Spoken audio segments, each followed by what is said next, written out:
Bonjour tout le monde. Alors, dans ma dernière vidéo, je vous faisais part en fait de mon souhait de mettre en place des tirages à l'occasion des sabbats. Donc, cette vidéo inaugure cette nouvelle rubrique à l'occasion de l'équinoxe d'automne qui correspond aussi à la fête de Maïbon. Donc, pour pouvoir proposer un tirage intéressant par rapport à ce que représente voilà, cette étape d'équinoxe d'automne, cette fête de Maïbon. J'ai été voir un petit peu ce que ça signifiait d'un point de vue énergétique. Donc déjà, euh, ça correspond à l'entrée du soleil dans le signe de la balance. Donc il y a une idée d'harmoniser, d'équilibrer, de faire du tri dans notre vie, mais aussi en nous forcément. Euh, et cette étape donc, qui ouvre la porte, on va dire, de l'automne, est en fait un retour à soi.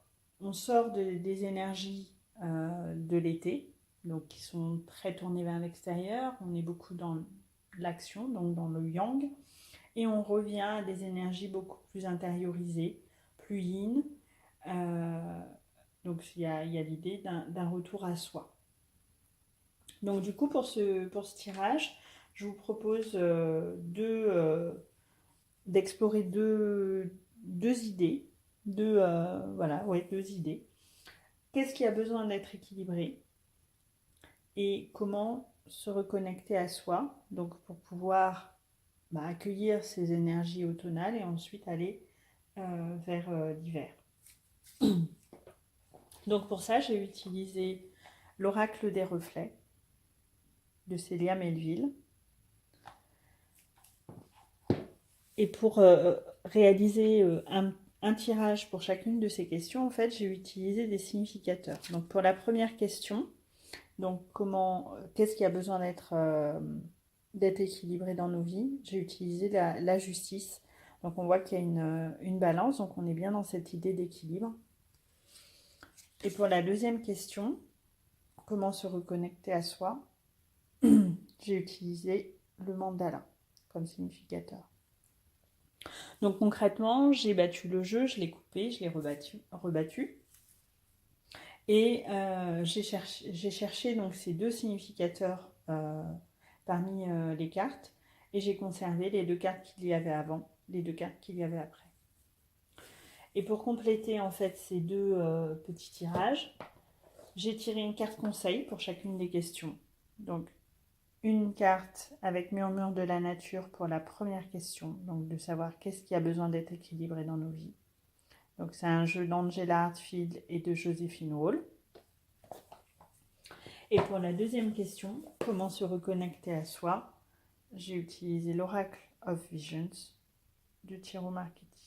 Donc pour une carte conseil aussi. On va commencer par la première question. Donc qu'est-ce qui a besoin d'être équilibré dans notre vie? Donc avec la balance, la justice comme significateur. Donc on a l'ombre, le printemps, l'hiver et l'amour pur. Un premier point qui m'a frappé en regardant ce tirage, c'est qu'il est particulièrement équilibré en termes d'ombre et de lumière. Donc on a l'ombre, en balance on a l'amour pur, qu'on peut dire qui symbolise la lumière, et on a le printemps, donc qui est caractérisé par un retour justement de la lumière, de l'action, qui est contrebalancé en fait par l'hiver, donc une période beaucoup plus de pause, de calme et aussi de froid. Donc déjà le fait que le tirage en lui-même soit particulièrement équilibré, ça vient vraiment renforcer cette idée d'étape d'harmonisation de nos vies. Alors, du coup, ce tirage, qu'est-ce qui m'évoque? Bien déjà, il y a l'idée peut-être d'identifier nos autosabotages.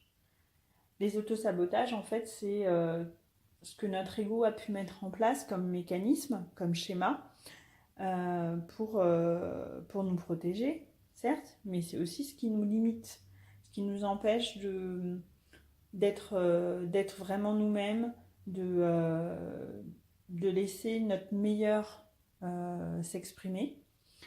Euh, et quelque part, ben, qui nous empêche aussi de nous relier à l'amour pur, ce que l'on est en substance. Donc voilà, peut-être cette première idée d'aller identifier nos autosabotages. Euh, Ensuite, il y a aussi une idée d'équilibre, de trouver un équilibre entre le yin et le yang. Entre l'action, les temps d'action, où on est vraiment voilà, actif, on pose des actes, voilà, on est actif, et les périodes où on est plus en mode pause, réflexion, où on laisse infuser un petit peu les réflexions, les choses, pour pouvoir accueillir l'inspiration et élaborer une stratégie avant de partir et poser justement des actes. Donc il y a peut-être un équilibre entre les périodes où on est vraiment actif, où on prend les situations peut-être à bras le corps, et puis les moments où on lâche prise, où on se pose et on laisse venir les choses voilà, plus dans une position d'accueil. Après, cette idée de voilà, la balance entre le printemps et l'hiver, ça m'a évoqué ce que l'on peut retrouver entre l'enfant, le jeune enfant et l'adulte. Le, le printemps, ouais, c'est quelque chose qui débute. Donc voilà, de nouveau, donc, qu'on pourrait relier à l'enfance. Et l'hiver, on est dans quelque chose de beaucoup plus mature, de beaucoup plus adulte. Et là, du coup, ça m'a évoqué l'idée d'aller peut-être identifier les situations dans lesquelles on agit pas totalement en adulte. À quel moment on laisse nos blessures d'enfance nous... Je fais ça.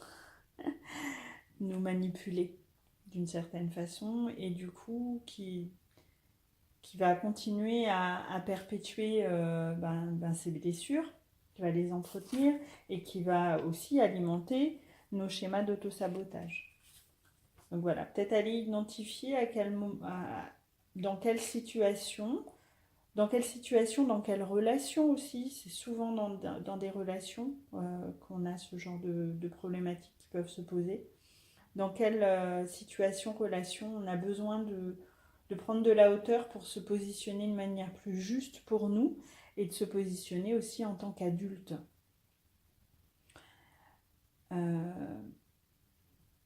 Après, le couple de cartes hiver et amour pur, en fait, ça m'a inspiré une image qui va peut-être vous parler, de dégeler l'amour.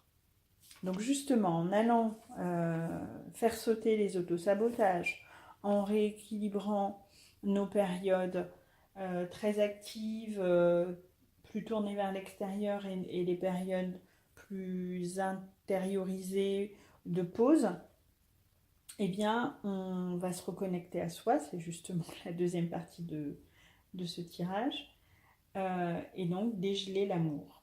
Voilà, qu'est-ce que ça vous évoque, cette idée de dégeler l'amour?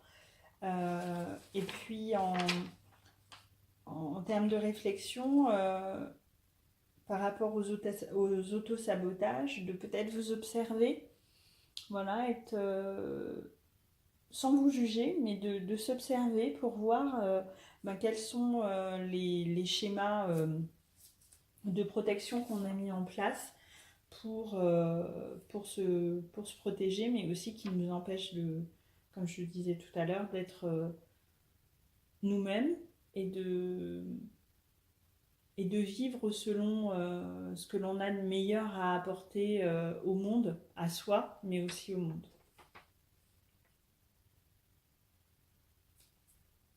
Ouais, je pense que voilà, c'est ce que cette première partie de tirage m'a évoqué. Ensuite, la carte conseil, du coup, pour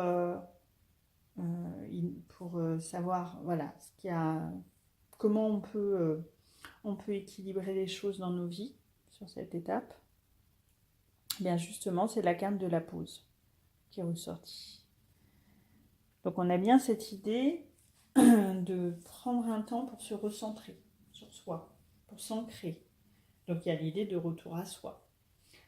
Mais vu qu'on est sur une carte très verdoyante, en même temps, le jeu murmure de la nature est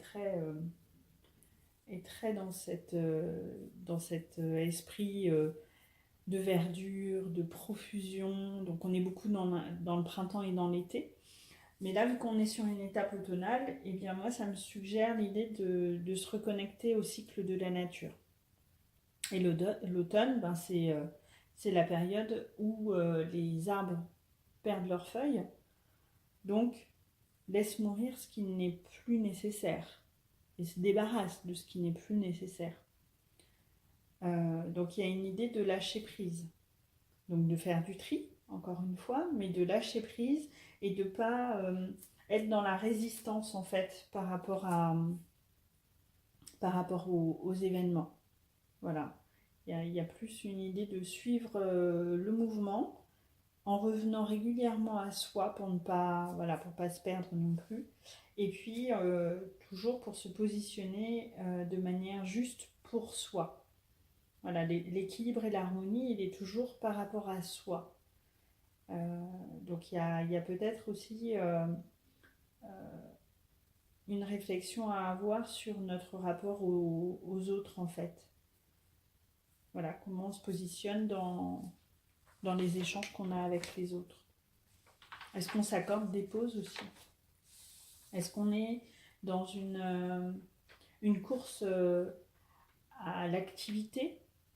Voilà, pour justement ne pas se retrouver face à soi-même. Là, je pense que cette carte, elle nous interroge vraiment sur est-ce qu'on prend le temps d'être avec soi-même? Et ça m'offre une magnifique transition pour la deuxième partie du tirage. Donc, la deuxième partie, donc, concernant comment se reconnecter à soi. Hop, elle ne voulait pas partir, la carte de la justice. Alors là, donc, j'ai utilisé le mandala comme significateur. Donc, on a l'été, le message, l'entraide et l'infertilité.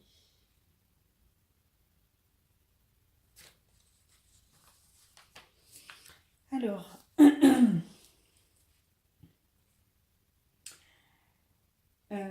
la première idée qui m'est venue en voyant cette carte, enfin ces cartes, pardon, notamment l'été et le message côte à côte, la question qui m'est venue en fait, c'est qu'est-ce qui me met en joie? Pour pouvoir se reconnecter à soi, il est important en fait de faire des choses qui sont en accord avec ce qui nous apporte réellement de la joie. Donc concrètement, qu'est-ce qui nous met en joie? C'est ce qui va nous, comment dire, qui va résonner avec notre cœur. Voilà, qui va vibrer, qui va nous faire vibrer dans le cœur. Donc il y a une idée peut-être de suivre notre intuition, de suivre notre cœur. Voilà. Et la carte du message, en fait, elle a attiré mon attention sur le fait qu'il était nécessaire d'être plus présent à soi, d'être attentif à nos rêves. Rêves dans le sens rêve pendant la nuit, mais rêve aussi ce qui nous fait envie, ce qu'on a envie d'être, de faire, de partager aussi dans le reste du monde. Donc, qu'est-ce qui nous tient réellement à cœur? Voilà, nos rêves dans ce sens-là, mais aussi nos rêves, voilà, pendant qu'on dort. Des fois, on peut avoir des messages qui nous viennent, donc qui sont importants en fait pour pouvoir guider un petit peu notre chemin. Euh, donc, c'est la reconnexion à soi de manière plus inconsciente en fait. Il y a une part que l'on peut faire plus consciemment en étant attentif à ce qui nous apporte de la joie ou pas, pour pouvoir faire des choix, pour pouvoir poser des choix. Il y a aussi des signes que la vie peut nous apporter. Euh, j'ai perdu le fil de ce que je voulais dire. Donc il y a l'idée de se connecter en fait à, voilà, à tous les signes que l'univers peut nous envoyer. Euh, pour être bien conscient en fait de notre place dans notre propre vie. C'est peut-être la réflexion qui est sous-jacente en fait à ce tirage. C'est de savoir quelle est notre place dans notre vie. Parce que les deux cartes, l'entraide et l'infertilité, en fait, ça m'a évoqué le fait de tendre la main aux autres et que ce soit infertile. Dans quelle situation on se retrouve confronté à ça? Bah souvent, c'est quand on a activé le mode sauveur. On a envie de sauver l'autre de ses difficultés et du coup, on y va, on lui tend la main, on essaye de le sauver, mais c'est infertile dans le sens où le sauveur, il ne peut pas sauver quelqu'un malgré lui. C'est à chacun de se sauver. Donc l'idée, ça serait peut-être de voir un peu les situations où on apporte notre aide aux autres, mais c'est infertile et surtout, surtout si c'est une main que l'on tend, mais tout en s'oubliant. Souvent, le mythe du sauveur, c'est un peu ça. Je vais aider les autres à corps perdu et en fait, j'ai tellement perdu mon corps que je me suis perdu moi-même. Donc oui, peut-être réfléchir à notre place dans notre propre vie. Encore une fois, pour pouvoir se positionner de manière plus juste. Hein. Je trouve que ça fait vraiment le lien avec la première question qu'on s'était posée, de savoir qu'est-ce qui avait besoin d'être équilibré. Je trouve que ça se rejoint assez bien. Voilà, donc cette notion de quelle est notre place dans notre vie. Voilà, donc c'est une question qu'on peut se poser, sur laquelle on peut peut-être méditer, sur laquelle on peut peut-être méditer, écrire à l'univers. Voilà, qu'est-ce qu'on a envie de mettre en place pour nous, qu'est-ce qui fait vibrer notre cœur. Ouais, et puis identifier ce qui nous met en joie et poser, voilà, mettre en place peut-être de nouvelles habitudes qui nous permettront de vraiment nous reconnecter à cette joie juste pour nous, en fait. Ouais, en étant plus présent à soi. Je pense que c'est l'idée qui caractérise ce tirage. Et donc pour compléter, un conseil avec l'Oracle of Visions. Donc ces cartes ne portent pas de nom en fait, donc on peut les interpréter vraiment à l'intuition, ce que je trouve vraiment intéressant. Alors, je vais la rapprocher parce qu'il y a plein de petits détails. Plein de petits détails qui sont très très parlants. Alors on voit que c'est une jeune femme en fait qui est sur un pont. Elle est assise sur un pont et elle récupère des pièces de puzzle.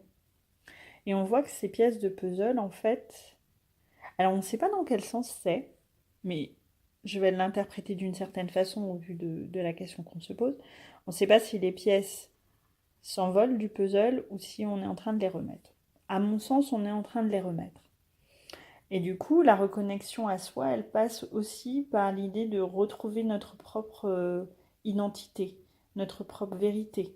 Du coup, assembler notre puzzle intérieur. Ouais, c'est l'expression qui m'est venue spontanément quand j'ai vu cette carte. Assembler notre puzzle intérieur. Donc, il y a besoin d'identifier les pièces perdues et ensuite de se les réapproprier. Elle porte aussi, on voit qu'elle porte un masque. Donc il y a peut-être l'idée aussi d'aller identifier les masques que l'on s'est construit en fait, que l'ego a construit pour se protéger et pour être accepté et aimé. Donc on revient avec l'idée des autosabotages aussi. Hein. Et puis cette notion aussi de chercher à plaire aux autres. Moi j'appelle ça le pliage en 50 pour faire plaisir. Donc voilà, identifier peut-être ces schémas-là pour les déconstruire.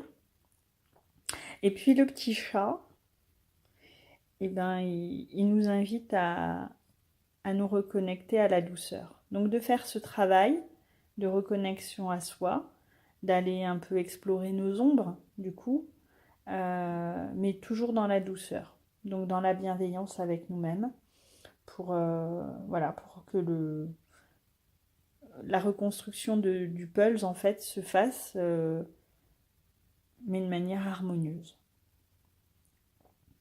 Le fait que la jeune fille elle soit perchée sur un pont, ça corrobore aussi l'idée de prendre de la hauteur sur soi-même, sur notre vie, donc pour pouvoir l'équilibrer, pour pouvoir se reconnecter à soi, et donc mieux se positionner par rapport aux autres. Donc encore cette idée de positionnement par rapport aux autres. Voilà. Donc je pense que ouais, les deux tirages sont liés. Donc vous me direz ce que vous en pensez. Est-ce que ça vous parle?